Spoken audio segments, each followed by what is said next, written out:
کہ بچے مسجد میں کہاں کھڑے رہیں گے؟ بڑوں کی صف کے اندر بچے کھڑے رہ سکتے ہیں یا نہیں رہ سکتے؟ ایک صحابی تھے،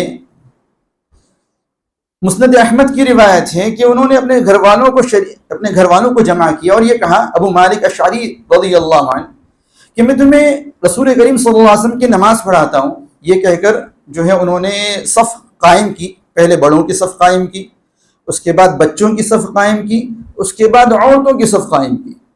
یہ ترتیب ہے صفوں کی کہ پہلے بڑوں کی صف ہو، اس کے بعد بچوں کی صف ہو، اس کے بعد اگر عورتیں بھی شریک ہیں جماعت کے اندر تو عورتوں کی صف وہ بچوں کے بعد ہو۔ اس ترتیب سے جو ہے صف قائم کی جائیں گی۔ بچوں کو بڑوں کی صف میں کھڑا نہیں کرنا چاہیے۔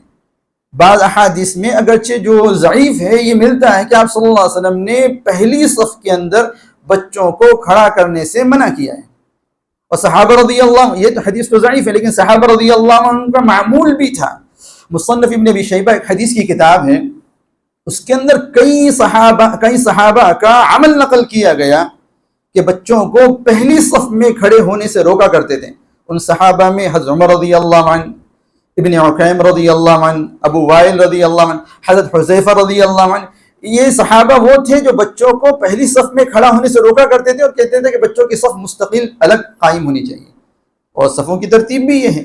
آپ صلی اللہ علیہ وسلم کا ارشاد ہے، لیلین منکم اولو الاحلام والنہی، تم میں سے جو بلوغت و عقل والے ہیں، سمجھدار ہیں، وہ مجھ سے متصل رہیں صفوں کے اندر۔ تو صفوں کی ترتیب یہ کہ پہلے بڑوں کی صف، اس کے بعد بچوں کی صف، اگر کسی جگہ عورتیں بھی شریک ہو رہی ہیں تو پھر عورتوں کی صف۔ اس ترتیب سے جو ہے صفیں قائم کی جائیں گی۔ بڑوں کی صف کے اندر بچوں کو کھڑا نہیں کیا جائے گا، چاہے بڑوں کی صف میں خالی جگہ موجود ہو تب بھی جو ہے بچوں کو بڑوں کی صف کے اندر کھڑا نہیں کیا جائے گا۔ لیکن اگر بچے کھڑے ہو گئے اس کی وجہ سے بڑوں کی نماز پر کوئی اثر نہیں پڑتا۔ اگر بچے کھڑے ہو گئے اس کی وجہ سے بڑوں کی نماز پر کوئی اثر نہیں پڑتا، لیکن صف جب قائم کی جائیں گے تو کوئی بڑا بچوں کو کھڑا نہ کریں۔ بچے کھڑے ہو جائیں اپنی مرضی سے تو کوئی حرج نہیں۔ بچہ اگر کسی نمازی کی پیٹھ پر بھی آ کر بیٹھ جا رہا تو اس پہ بھی کوئی حرج نہیں ہے، اس نمازی کی نماز متاثر نہیں ہوگی۔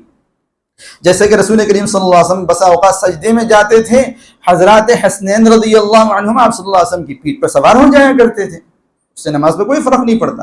تو ایسے بچے بغیر کھڑا کیے خود سے آ کر کھڑے ہو جا رہے ہیں، یعنی نماز قائم ہونے کے بعد، نماز شروع ہو جانے کے بعد، تو اس سے بالغ حضرات کی نماز پر کوئی اثر نہیں پڑے گا۔ لیکن بڑوں کو اہتمام اس بات کا کرنا چاہیے کہ صفوں کی جو ترتیب مسنون ہے، منقول ہے، احادیث سے صحابہ سے ثابت ہے، وہ ترتیب اپنائی جائے کہ پہلے بڑوں کی صف ہو، اس کے بعد جو ہے بچوں کی صف ہو، اور اگر کسی جگہ مستورات بھی شریک ہیں تو اس کے بعد جو ہے مستورات کی صف ہو۔